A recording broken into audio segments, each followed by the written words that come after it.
And we're back. So, let's begin. The first thing that you should consider is places, right? Places. Oh, what are we doing? Oh, I'm sorry. Maybe you didn't watch the intro video. Hi, I'm Tristan Nettles. I'm here to teach you how to start international businesses and cool things about living abroad. Ooh. Okay, intro done. Also, remember Ashley Westeisen, www.freeashley.org. Okay, so that's out of the way. We like to live in places that are hot or cold, in wet or dry. I know it seems like really simple, but you need to sort of, at the very beginning, say, what sort of climate do I want to live in? Okay, now me personally, I love tropical. That's me. Tropical, love it. That's where I want to spend my time. That's where I want to spend my life. That's where I'm always at. Although I did go to some other places, but my preference is tropical. So you need to have a place. You need to have a preference. Okay. First thing that you want to consider that. Now, that's whether you're traveling or, of course, starting a business, which seems very redundant. But another thing, and this is what people don't consider. You don't consider this: culture. Culture and religion. Okay, so I'll give you some examples. I'm not just speaking on platitudes here, people. I have been there, done it, and now I'm here to share with you the baskets so that you will hit that like and subscribe button so that Ashley continues to be brought to the world's attention. You are helping to save a life when you hit that button. That's real talk. That's not just me paying shenanigans. That's the whole reason all this is happening. I would not be here speaking to you if Ashley Westeisen was not serving a life sentence in Thai prison. So please subscribe and like so we can help to get her out. But nevertheless, I'll give you those examples now. Micronesia, Chuuk, Wada, middle of the Pacific Ocean. Paradise, you think, right? Yes, and it is, unless you're a lady, because they're super, super conservative. Super conservative. Muumuus. They wear muumuus. The women, they have to wear muumuus. You go over there, you see them wearing these extravagant muumuu dresses. Beautiful, rainbow colored, lovely, but tremendously hot and very restricting. So if you thought you were going to go over to Wado and Chuuk and set up some sort of bikini business, well, guess what, buddy?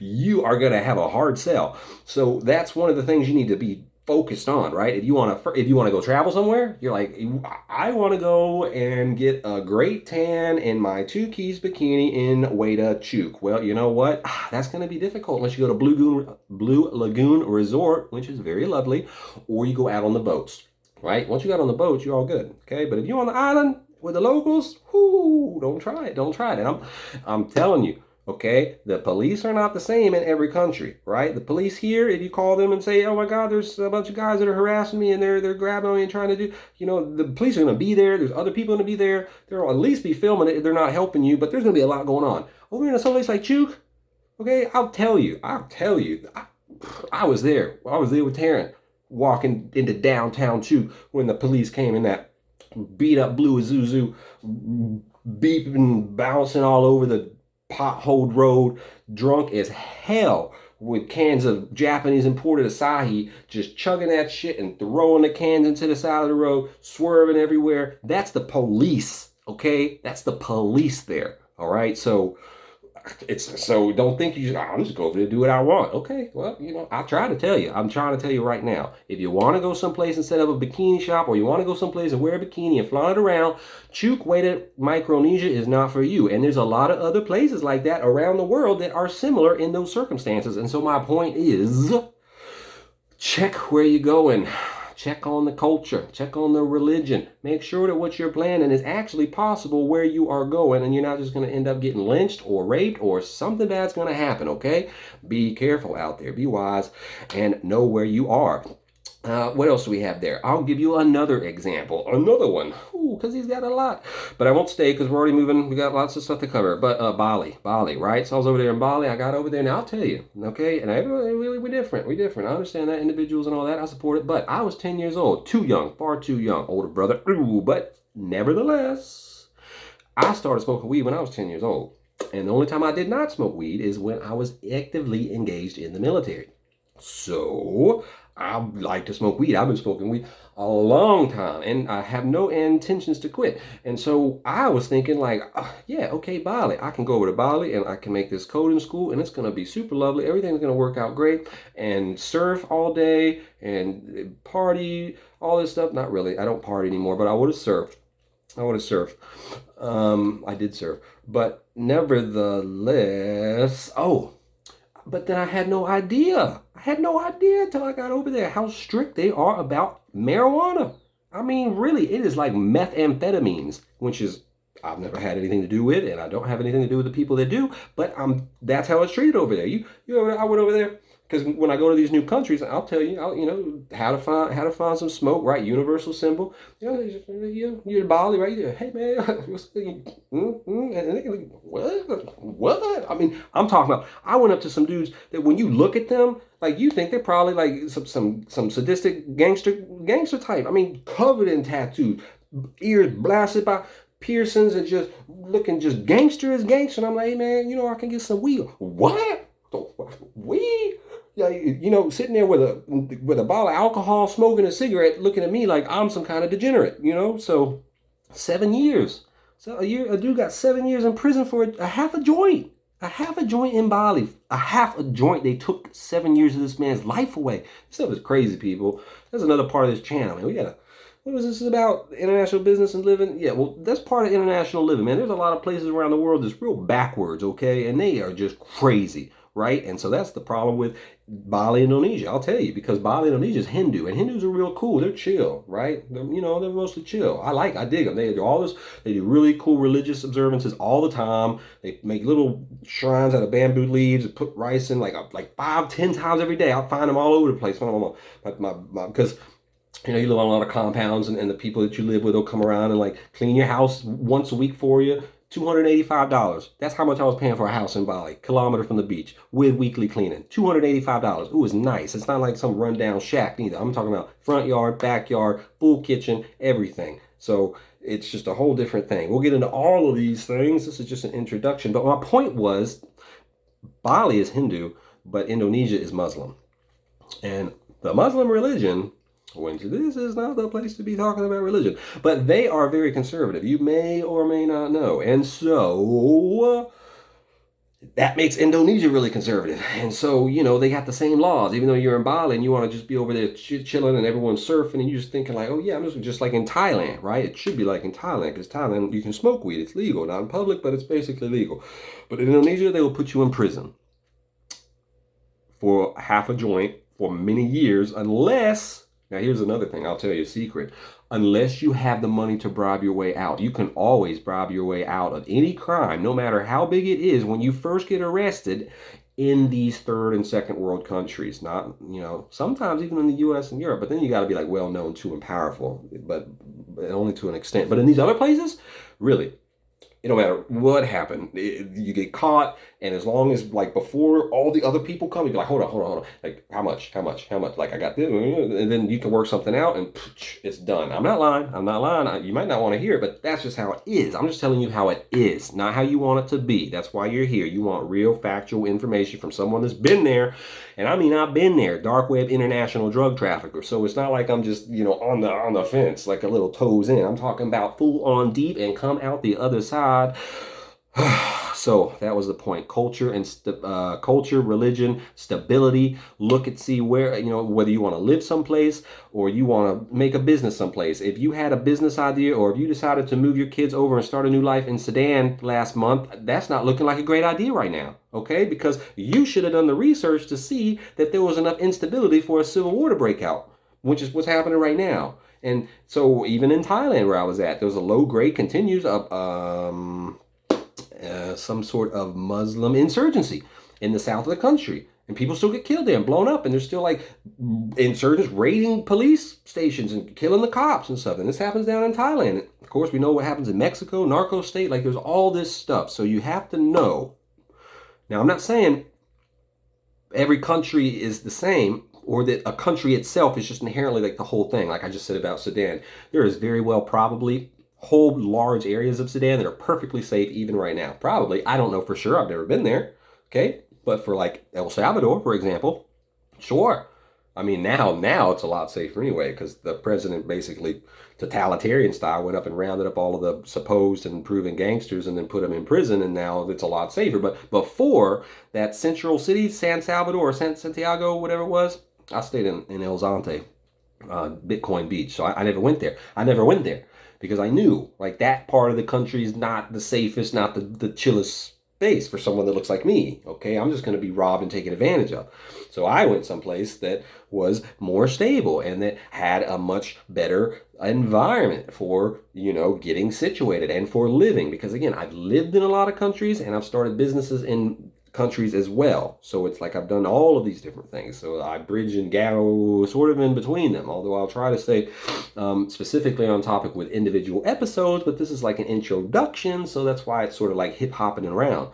Okay, so what else we want to talk about? We want to talk about cost of living and what did I write? Doing business and your Jesus, my man. Can you not write any better than this? Okay, well, anyway, we'll talk about cost of living. Yeah, so you want to look at cost of living. Obviously, it's really, really, really cheap to go over to a place like Indonesia or the Philippines or Thailand or a lot of places in South and Central America or Africa or Eastern Europe and to live super cheap and to start businesses super cheap. And so if you can do something online, for example, then like, why wouldn't you? Why wouldn't you do that? Because if you stay in the US or in the UK and you're doing like some sort of online digital enterprise and you're still living in that country, you still have all of these expenses from this country, right? So in the US, it costs you $3,500 a month to live. But then over there, again, in Bali, your rent's $1,500 for a one bedroom, $1,500. Or you could go over to Bali and you could have an entire house for $280. It's a kilometer away from like some of the world's most beautiful beaches. That's not true. Bali beaches are nice, but they're too populated. But anyway, it's really nice. It's way better than most other places. Okay, let's be real. So if you can do anything online, like you should be, and you can speak other languages, it's like you should not be in Western developed places anyway, unless you have to be, because your expenses are already so much higher, even your living expenses. It's like, dude, go, or ma'am, go someplace that is way cheaper and your quality of living will be way nicer as well. Much better atmosphere. People are less stressed, happier, less pollution. Pollution, we know, air pollution, huge cause of declines in intelligence of young people, of respiratory, of all these different things. It's just, it's just so much chaos, right? It's like, why? Go live in some place in some little small town in Greece and chill there. If you can, that's what I want to encourage you to do. I mean, you can stay and live wherever you want, but this is about living internationally and starting businesses internationally. And so when I think internationally, I don't think London. I don't think Paris, even though I have been and stayed in France for months, okay, and I have been to Paris and stayed in Paris, but it's not really what I consider international. Like Marseille, Albania, that would be more, because Paris is very metropolitan, just like London, just like New York, it's not the same. It's not the same. So anyway. Visas, yeah. So before you go places, you got to check. Now, Americans, we're pretty lucky generally. We don't have to worry so much, but we still do. Like, there's a lot of places that I have to get visas before I go. Indonesia was one, and in order to get into Indonesia, you had to have certain immunizations, and you had to have a certain type of visa. And so there's just a lot of things you need to be mindful of before you try to go over to visit someplace and stay, like to move overseas, and especially before you think about going and investing money overseas. You need to make sure that you can actually get there, that you can be there, and for how long you can be there. Because if you get the wrong sort of visa, and then at the end of that time, you want to try to extend it and get it turned into like a non-working B or some sort of other that'll let you be a permanent or non-resident alien or something like this, then you won't be able to, because you can't change from this kind of tourist visa to this kind of long-term visa. You have to have all this stuff already set up. Now, the cool thing is a lot of places, like if you are, for example, in Thailand and, your visa's getting run out and you made a mistake, in most countries, you can just cross the border, right? But again, you have to have money. You have to have money to cross the border for however many days and then come back and then get that whatever the new visa is. So there's always like a way around these things. Okay, I mean, you can do it, certainly, right? You just have to be aware that it would be way easier if before you took that leap, you sort of looked to check what were those preliminaries that you needed to get out of the way. So that is what I would recommend you always make sure is that you check, do I need a visa? How long is that visa good for? What kind of visa do I need to be able to switch into a long-term, like permanent, non-resident alien? It's different for different countries. They all, they name them differently. But for the visas that will let you stay there, to open a business there, a work permit, okay? They're very different. You can't just show up in a place and have a work. It's not like the U.S. I know you. Just show the U.S. No. Every other country, believe me, you got to have everything right. If you don't, they will just deport you or they will just put you in a jail cell. I tried to fly through China, just fly through. But my connecting flight was over 24 hours. It's a big country, and I was going like here and there, but it was like the whole point, the whole length of time that I was going to be in China was over 24 hours, and you have to have a visa if you're an American, if you're going to be in the country more than 24 hours.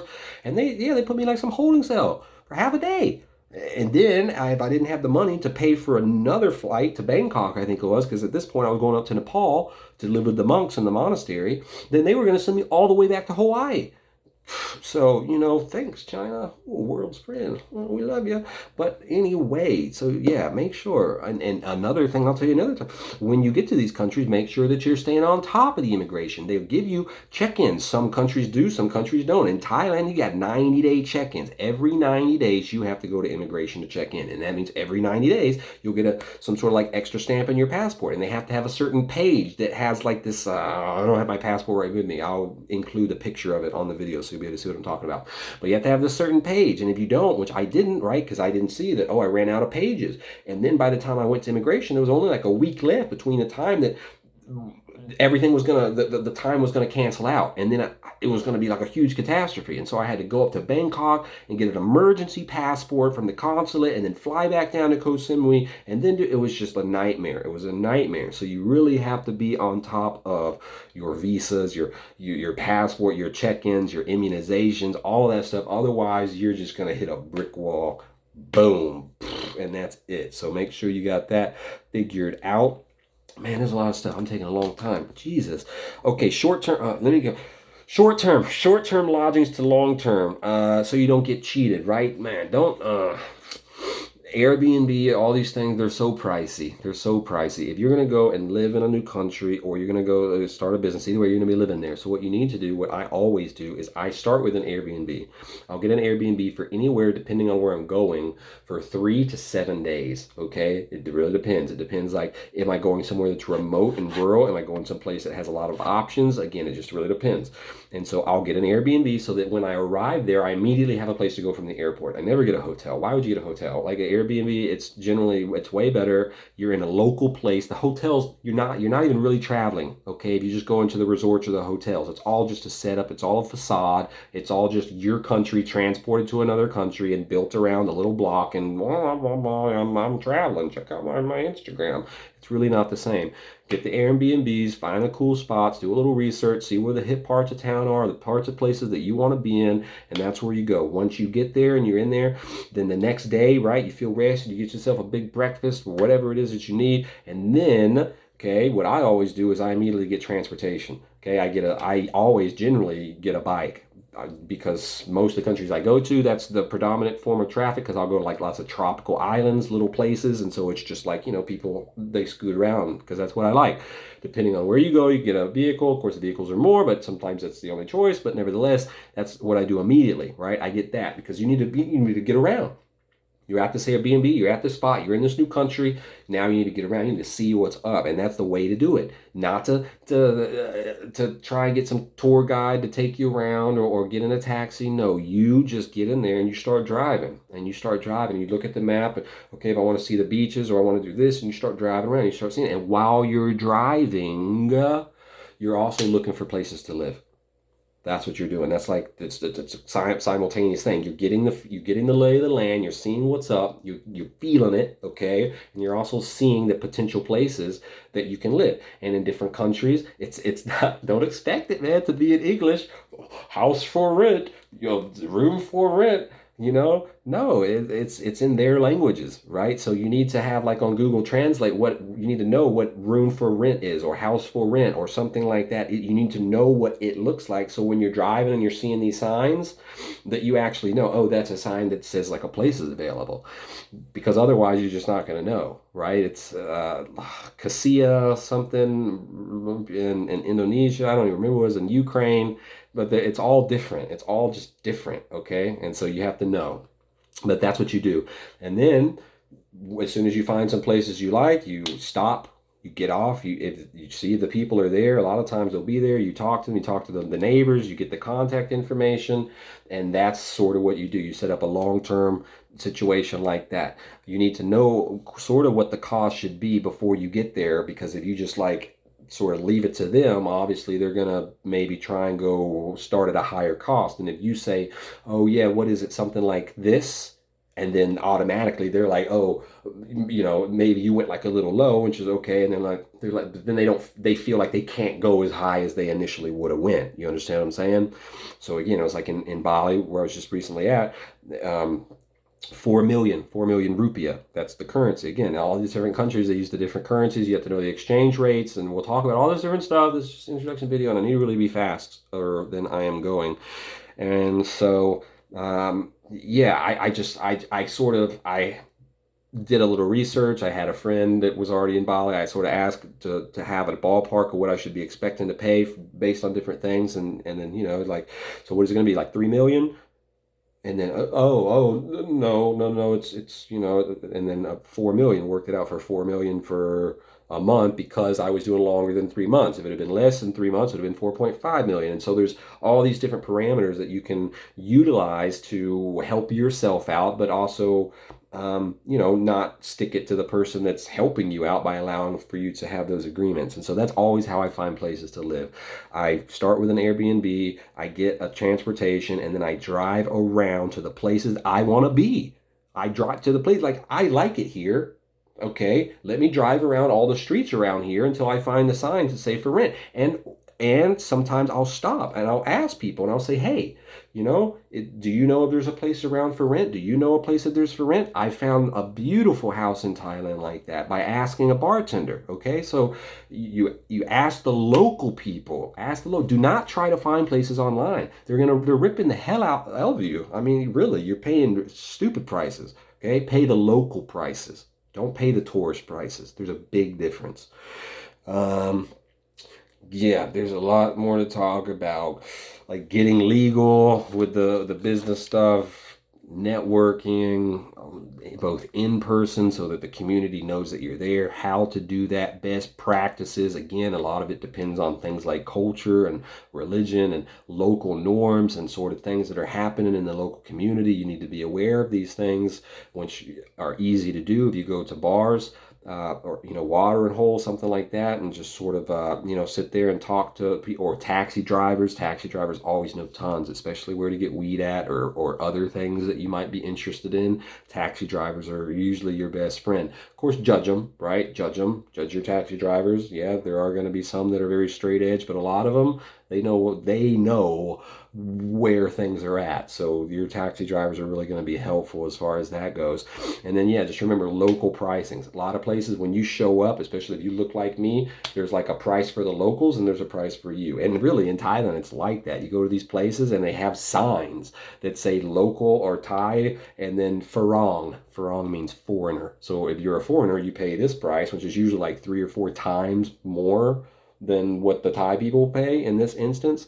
And it's the same like that with almost everything. So make sure that you are not just being completely taken advantage of, because it might seem like you're being cool, like, oh yeah, I'll just pay all this obscene amount of money, even though I know it's not worth that much. But what ends up happening is you make those people believe that these things are worth that much money. And then if someone doesn't want to pay them that much, they think they're getting ripped off, and then they get upset, and then it starts to build up animosity because both people feel like they're getting ripped off. So, don't participate in being, thinking that it's, oh, I'm being nice or cool by allowing myself to pay a lot more money than I know something's worth. Okay, make sure you're getting that local price, and wherever you can. Sometimes, again, like in the national parks in Thailand, you just can't, right? It's like, if you're not Thai, well, you can just not go to the park. Then they really don't care, which is another thing. And a lot of other countries, they do not care if you don't like it. I know in America, people I see all the time in the news, it's like, I'm outraged, I'm this, I'm that. And then people, oh my God, I can't believe, did you hear his, and all these changes are made. No, they don't give a shit. Okay, you go over there and start beating off in the mouth. The only thing that's going to happen is someone it's just not going to well for you. Okay, they're going to arrest you, they're going to deport you, someone's going to beat you up, everyone's just going to jeer you and call you names and make you feel stupid. Like, it's just, okay, so it just is the way that it is. But what I'm telling you is, a lot of places, though, most places, you can avoid not getting ripped off and paying local prices. For example, when you find a place, and we'll talk about how to find like a good location for your business, depending on what your business is, how you should find where locations are, how to negotiate renovations, plans, all these things, right? All these things. We'll talk about them as we move on. But where was I going with that? Oh, but things that you can do, right? It's like when I was setting up this coding school in Bali and I had the space and I need to do certain renovations, like I need to have a bunch of furniture made, or I need to have an electrician come in and do all this stuff so that I can have all of these extra plugs and outlets for all these different laptops, all this stuff, right? If I if I call up these places sounding Mr. American, I need you to come up. How much would it cost for you to come and install all of this? They're just going to be like, money, money, money, money, money, and they're going to charge. And it's happened. It's literally with my advertisement sign, the big sign, Code World. I went to the big place, on the corner. It's like a lot. You see a lot of the foreigners going to, and I went and I got the quote. What was that quote? I think they wanted. I think they wanted 7 or 8 million rupiah, which is super cheap. I mean, for the U.S., it would have been like 20 million rupiah. So it's already so much cheaper to do business, to set up things in a lot of other places, right? So that's another huge benefit. But nevertheless, this place charged me 7 because I went in there. I went in there. Yeah, I'm obviously so American. How much is it going to cost to do this? I want this. I want like this, blah, blah, blah. Okay, they gave me the quote, right? Then I went back to my landlord, and I told my landlord what I wanted, the Indonesian guy that speaks Indonesian, and, a small Indonesian guy. I told him what I wanted, right? And he went and got me a quote. And you know how much I ended up paying? Do you know how much I ended up paying? I ended up paying 1.5 million, okay? They were trying to charge me like 5 times more, just because it was me going in there and doing it. So use your locals, use your friends, okay? If you need something done, hey, I have this plumbing issue at my house. Explain what it is to them and have them facilitate getting it set up with the pricing and everything, because they will save you a ton of money. I'm telling you. And it's not like the quality is going to be any different. It's just how much you're willing to pay for it. Checking out your competition. Yeah, we'll talk about that. Becoming local and how awesome it is to live in other places. It's so amazing, and the languages and just so many different things. So this has been like, just crazy all over the place, but it's going to be a really long channel podcast because there's going to be a lot to talk about. This was just sort of a meshed up introduction. So I hope you enjoyed it. Remember that the entire reason I'm here speaking to you is because I am working diligently and without fail to free Miss Ashley Oosthuizen from Thai prison. And so please subscribe and join me. Help me, comment, like, send this to other people, and just follow along. Purchase the book, theshepherdnovel.com. It's on Amazon, Barnes & Nobles. Everything is going to her. Everything is for her to make Ashley globally known. And in doing that, I'm just going to be sharing all of these different things, again, from dark web stuff, cryptocurrency stuff, mercenary stuff, military stuff, living internationally stuff, crazy party, ketamine, philosophy, books. I mean, just it's a lot. It's a lot. But anyway, I appreciate your time and thank you very much. And next week we will see you for the second episode, which will be very much more subject driven. Again, this was a very big summation, but each episode will certainly focus on one or a few topics, and then we'll bridge up from there. So see you soon.